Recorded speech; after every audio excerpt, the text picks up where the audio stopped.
Halo, selamat pagi, siang, sore, ataupun malam, kapanpun kalian nonton video ini. Aku ucapkan selamat datang di channel baru ini, Kuas Rumah. Buat teman-teman semua yang belum tahu apa itu Kuas Rumah itu adalah bisnis baru kami yang bergerak di bidang general kontraktor, engineering, dan supplier. Jadi buat teman-teman semua yang lagi mau bangun rumah, mau didesainin rumahnya, mau dihitungin RAB-nya, mau ada renovasi, lagi kerjain rangka baja, lagi kerjain rangka kayu, bisa banget kontakkan sama kami Kuas Rumah di DM Instagram. Nanti di situ juga ada nomor telepon kami. Jadi jangan lupa kunjungi sosial media kami ya. Nah, promonya sudah. Nah, sekarang perkenalan. Nama saya Reza. Sekarang saya lagi bekerja di salah satu developer sembari mengembangkan bisnis Kuas Rumah. Di video kali ini saya mau lebih ke sharing ke teman-teman semua, terutama teman-temanku yang baru lulus, mau itu lulusan teknik sipil, arsitektur maupun teknik bangunan.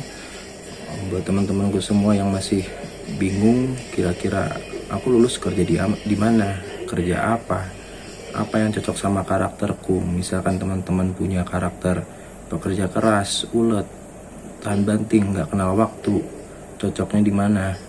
Kalau teman-teman punya etos kerja yang biasa-biasa aja tapi teman-teman suka bisnis, baiknya di mana. Nah, di video kali ini aku lebih mau kasih teman-teman gambaran ke situ gitu. Jadi supaya teman-teman tidak meraba-raba seperti saya dulu waktu masih fresh graduate, mencoba segala sesuatu dan baru tahu sekarang. Nah, alangkah lebih baiknya teman-teman tahu lebih dulu sehingga teman-teman bisa menentukan arah lebih awal. Nah, terus pantengin video ini ya. Oke, nah ini aku mau kasih gambaran kasar ke teman-teman, singkat aja. Bidang-bidang yang bisa di-apply setelah teman-teman lulus. Sebenarnya masih ada banyak lagi, nanti mungkin bisa dilampirin dan lain-lain gitu. Nah, di sini dari beberapa bidang ini yang bisa dibandingkan itu adalah jam kerja. Sebenarnya saya mau nambahin di sini salary dan juga ilmu. Tapi yang namanya salary sama ilmu itu tergantung dari pribadinya masing-masing. Dia mau nambah ilmu atau enggak di bidang-bidang ini tergantung dari dia sendiri. Dia mau nabung atau enggak dari bidang-bidang ini tergantung dari dia sendiri. Jadi untuk salary dan ilmu saya tulis relatif. Tapi kalau untuk jam kerja di sini bisa dilihat sesuai penglihatan teman-teman. Kalau teman-teman orangnya memang nggak peduli sama jam kerja, dengan penempatan, dengan jauh dari orang-orang terdekat dan lain sebagainya, teman-teman bisa gitu pilih kontraktor, tambang, oil and gas, dan sektor-sektor yang biasanya penempatan itu. Cuman kalau teman-teman mempertimbangkan jam kerja, teman-teman masih pengen sambil bisnis, membangun bisnis, ya teman-teman mungkin bisa masuk di developer atau di owner. Bisnis juga bisa, konsultan juga bisa. Tapi di sini saya tegaskan ke teman-teman semua yang baru fresh graduate, yang namanya bisnis dan borongan ini sangat haram hukumnya untuk langsung dimulai oleh seseorang fresh graduate. Kenapa saya bilang gitu? Karena biasanya seorang fresh graduate itu menggebu-gebu, saya bisa sendiri gitu. Cuman kenyataannya adalah bisnis apapun itu kita harus belajar secara mendetail. Nah, dimana kita bisa belajar mendetail itu ya dari tempat-tempat ini gitu. Ambillah waktu 3 sampai 5 atau sampai lebih pun nggak masalah untuk belajar terlebih dahulu gitu. Kenali dulu bisnisnya seperti apa, sektornya seperti apa, potensi keuntungan dan kerugiannya seperti apa. Itu baru teman-teman bisa mulai bisnis atau borongan. Jangan nekat di awal lulus langsung coba-coba. Yang tadinya mau cuan bisa jadi malah boncos gitu. Terus tadi kita sudah bahas tentang kontraktor. Kontraktor itu jam kerja seperti itu, konsultan juga sama. Oh, kalau di tambang dan oil and gas, mungkin pertanyaan teman-teman, kita yang teknik sipil arsitektur pada ngerjain apa sih?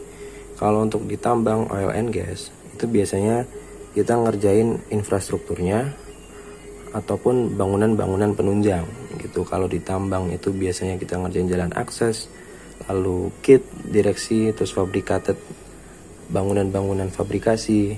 Kalau di oil and gas biasanya kita merancang platform yang dibangun gitu. Ini kalau di oil and gas dan tambang, gambaran kerjaannya seperti itu. Lalu kalau di developer, itu seperti teman-teman tahu, developer itu biasanya pembangunan perumahan. Ini buat teman-teman yang mau bisnis cocok banget sih masuk ke sini, ditekunin, baru nanti jalan ke borongan gitu. Ini saya rekomendasikan buat teman-teman yang mau bisnis karena jam kerjanya normal. Teman-teman juga masih bisa mengembangkan karya di tempat lain gitu. Di sisa waktu jam kerja yang ada ya, bukan di jam kerjanya developernya ya. Terus kalau di owner ini luas cangkupannya. Owner itu bisa, misalkan bangunannya rumah sakit, maka ownernya itu adalah direksi atau direktur rumah sakit. Nah, biasanya direksi atau direktur rumah sakit ini tidak memiliki orang yang kompeten untuk mengawasi bangunan, untuk cek progresnya, untuk cek apanya. Lalu mereka butuh orang yang bisa ilmu teknik sipil, arsitektur, dan bangunan. Maka ini adalah kesempatan buat teman-teman juga gitu. Ya, ini adalah gambaran kasar buat teman-teman mempertimbangkan kira-kira yang cocok buat saya yang mana ya. Saya orangnya seperti ini, bagusnya yang mana ya. Nah, semoga dari gambaran kasar saya ini teman-teman udah bisa menentukan arah itu. Kira-kira teman-teman mau kemana, terus kerjanya seperti apa.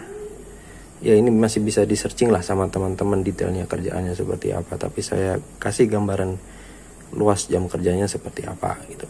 Dan jangan sekali-sekali untuk coba langsung bisnis atau borongan, karena sangat berisiko di saat teman-teman belum punya ilmu di bisnis tersebut. Oke, mungkin segitu dulu yang bisa saya share, karena saya takut juga ntar durasi videonya terlalu lama. Yang jelas, terus semangat buat teman-teman lulusan teknik sipil maupun arsitektur maupun bangunan. Kalian berada di jurusan yang tepat dan sukses terus buat kalian.